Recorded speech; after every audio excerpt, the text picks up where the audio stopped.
السلام عليكم بنات. وصفتنا لليوم كلش طيبة وشهية وإن شاء الله تعجبكم. مكوناتها بسيطة وموجودة بكل بيت. حبايبي إذا عجبكم الفيديو لا تنسون اللايك والاشتراك بقناتي على اليوتيوب مطبخ بهارات أم لجين، وإن شاء الله تجربوها وتعجبكم وعوافي على قلوبكم. نبدأ الفيديو بسم الله. السلام عليكم بنات. وصفتنا لليوم إن شاء الله الدجاج بالفخار. هنا عندي دجاجة كاملة قطعتها بهالشكل هذا بنات، ونظفتها وغسلتها بالملح كلش زين، ونظفت الجلد من عندها يعني وخرت الجلد. وهسه ان شاء الله راح نخلي خلطة البهارات. ملعقة، نص ملعقة او ربع ملعقة وسط من الكمون، ملعقة من البابريكا الحمراء،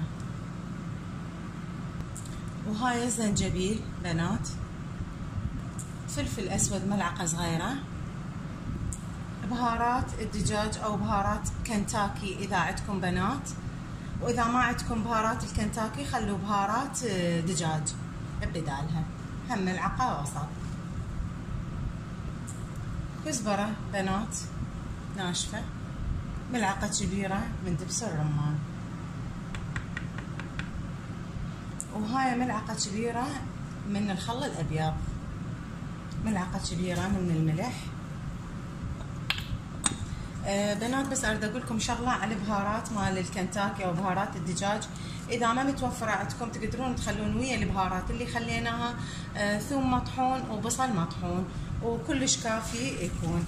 هسه بنات راح نخلط البهارات كلها بهالشكل هذا. اذا حبيتوها سبايسي تقدرون تخلون الفلفل الاحمر المطحون، او باثناء ما نخليها بالطاسة مال الفخار نقدر نخلي الفلفل الأخضر الحار إذا تحبون الأكل حار.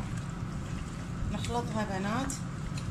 هسه راح أخليها تقريبا ساعة عندي. شوفوا شلون صارت بنات بهالشكل هذا. هسه راح أخليها ساعة، أغطيها وأخليها ساعة وأرجع أخليها بالفخار أراويكم شلون إن شاء الله الطريقة، ونرتبها ونخليها بالفرن. هاي بنات رجعنا بعد ساعة. البهارات اتبلت كل زين واخذت وقتها. هنا عندي بوتيتا قطعتها مكعبات على بصل بنات، راح نخليها فوق الدجاج وراح نخلطهم. ما راح نخلي شيء للبوتيتا لان هي اصلا راح تاخذ من البهارات مال الدجاج. نخلطهم كل زين بهالشكل هذا بنات.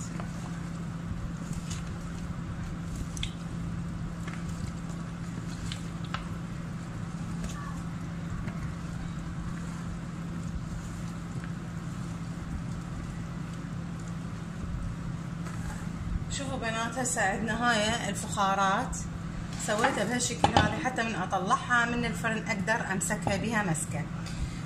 فراح نوزع الدجاج والبوتيتا بنات. هاي التتبيله ممكن تفرزوه، يعني الدجاج تتبلوه اذا كانت عندكم كميه كبيره يعني انتم تكفيكم، تاخذون من عند القدر اللي يكفيكم والباقي تفرزوه، ما عليها اي شيء.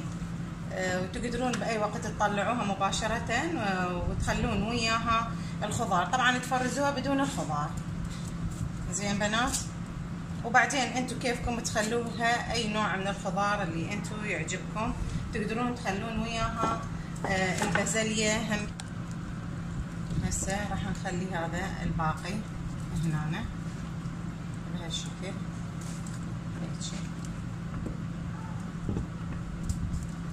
وزع الخضار بشكل جيد.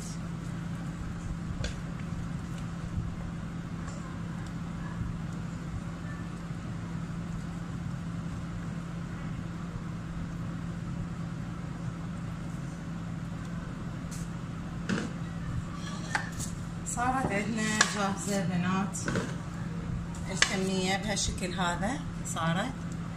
هسه ان شاء الله راح اسلفنها. هاي بنات سلفناهم بهالشكل هذا. هسه راح ادخلهم للفرن، راح اخليهم على الرف اللي اقل من الوسط، وراح اخليهم على درجة حرارة عالية وعيني عليهم، وان شاء الله اراويكم النتيجة النهائية من بعد ما يكمل الاستواء مالتهم. وهاي بنات خلصت اطباقنا لهاليوم. الدجاج بالفخار. شوفوا بنات هيك شكله صار، طبعا بعده حار كلش. شوفوا حبيباتي ولا اروع. طبعا هاي خليت له فلفل حار بهالشكل هذا. شوفوا هسه ان شاء الله راح اغرف لكم من عنده.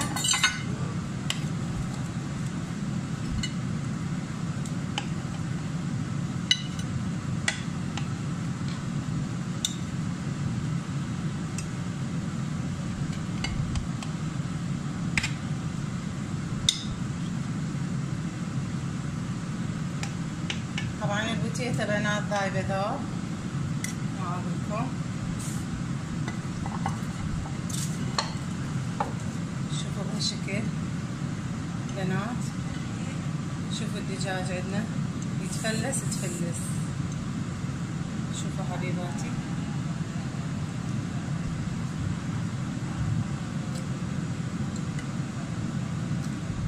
باع البوتيتا بنات.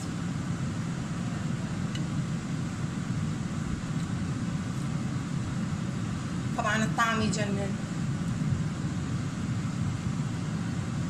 انصحكم بنات تجربوها. والف صحة وعافية عليكم.